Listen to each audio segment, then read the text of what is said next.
teşekkürler. Mikrofon nerede senin? Şuraya bir yere taksam. Nereye bir yere? Şurada bir yere. Duyulmuyor mu sesim?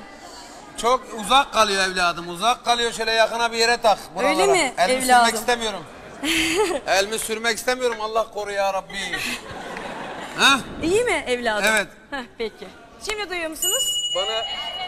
Bana evladım dedi. Evladım diyorsa bir şey var. Gel. Geldim. Gel. Buyurun. Peki, teşekkürler.